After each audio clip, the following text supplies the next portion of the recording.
Hello students. आज हम पढ़ रहे हैं इंडस्ट्रियल सोशोलॉजी में socio culture factors of industrial growth, औद्योगिक विकास के सामाजिक सांस्कृतिक कारक।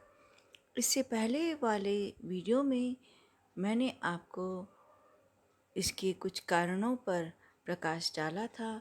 उन्हीं को हम आगे बढ़ाते हुए कुछ और कारकों पर चर्चा करेंगे। मैं मीनू वॉल्टर, समाजशास्त्र विभाग, एसपीसी राजकीय महाविद्यालय अजमेर से।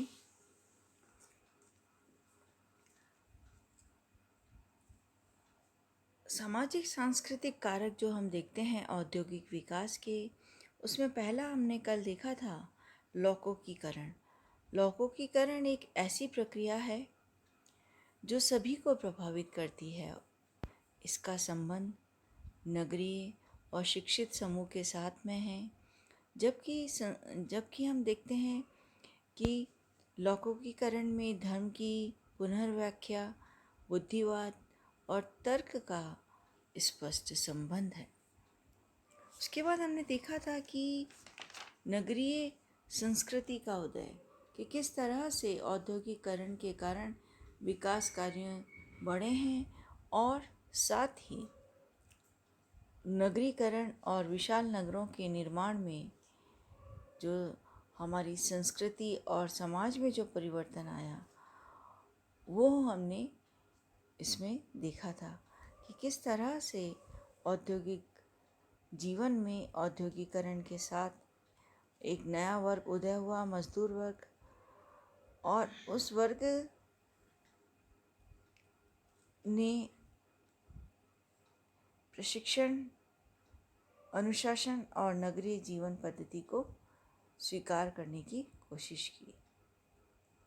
नेक्स्ट हम देखते हैं नगरीकरण और सामाजिक गतिशीलता की। जैसे जैसे औद्योगिकरण का विकास हुआ, गांव की जनसंख्या नगरों की ओर पलायन करने लगी और नगरों में जनसंख्या का प्रवास अधिक हो गया।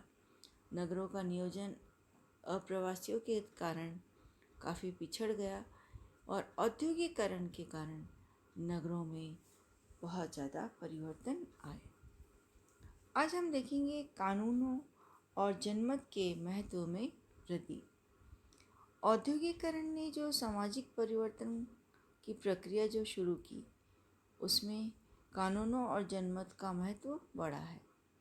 विश्व के विभिन्न समाजों में केवल कानूनी क्रांति ही नहीं बल्कि व्यवहारिक परिवर्तन भी आए हैं। इसलिए समझौते के आधार पर संबंध भी हो गए हैं और साथ ही हम देखते हैं कि संचार का प्रसार भी बढ़ा है। जनसमूह संचार की जो व्यवस्था है वह आधुनिक औद्योगिक संबंधों में एक अविभाज्य इकाई बन गई है।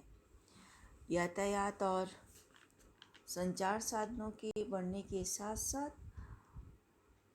आधुनिक शिक्षा के प्रसार के कारण जो संचार की व्यवस्थाएं न केवल महत्वपूर्ण हुई हैं बल्कि इनमें विभिन्न परिवर्तन का कारण भी बन गई हैं।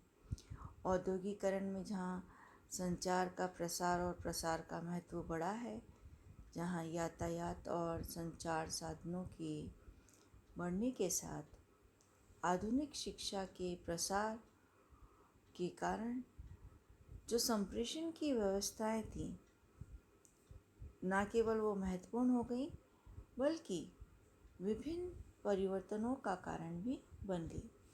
क्योंकि जो राष्ट्र का विकास है और परिवर्तन विचारों के परिवर्तन पर निर्भर करता है, साथ ही इस जानकारी पर भी निर्भर करता है कि लोग क्या कर सकते हैं। आज यह समझा जाने लगा है कि ज्ञान, बुद्धि, तकनीक और मनोभाव में परिवर्तन उत्पादन बढ़ाने में सहायक है।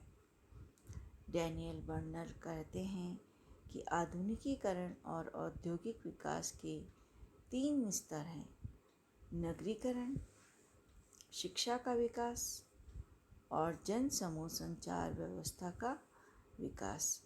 ये तीनों ही व्यवस्थाएं एक दूसरे से जुड़ी हुई हैं।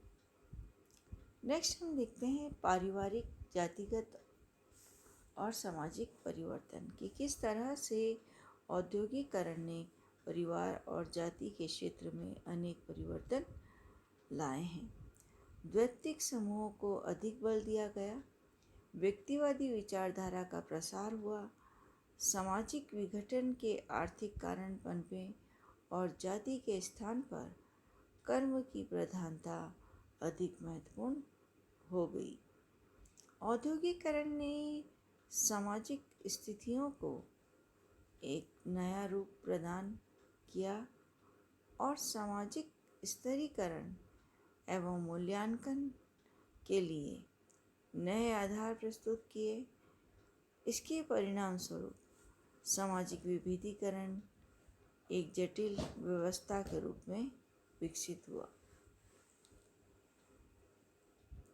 ट्यूमिन कहते हैं कि औद्योगिकरण में स्तरीकरण की जो प्रतियोगी व्यवस्थाओं को विकसित किया है, क्योंकि इसके स्तरीकरण और मूल्यांकन के आधार पद, प्रभुत्व और प्रतिष्ठा प्रदान करने के परंपरागत तरीकों से बिल्कुल विपरीत हैं।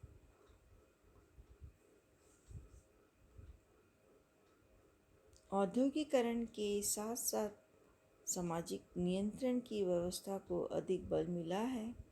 हित समूहों और जातियों को भी प्रोत्साहन मिला है। तो इस तरह से हमने देखा कि किस तरह से विकासशील समाजों में औद्योगिक विकास जो हुआ है उसके पीछे क्या सामाजिक सांस्कृतिक कारक है, जिसमें लौकिकीकरण, नगरीय संस्कृति का उदय, नगरीकरण और सामाजिक गतिशीलता, कानूनों और जनमत के महत्व में वृद्धि, संचार का प्रसार, पारिवारिक, जातिगत और सामाजिक परिवर्तन, इन पर आज हमने बात की। धन्यवाद। अगर आपको कुछ समझ में नहीं आए तो आप व्हाट्सएप ग्रुप पे हमसे शेयर कर सकते हैं, फ़ोन कर सकते हैं। साथ ही अपना बहुत ध्यान रखिए और जहाँ तक हो कोविड के नियमों की पालना कीजिए। धन्यवाद।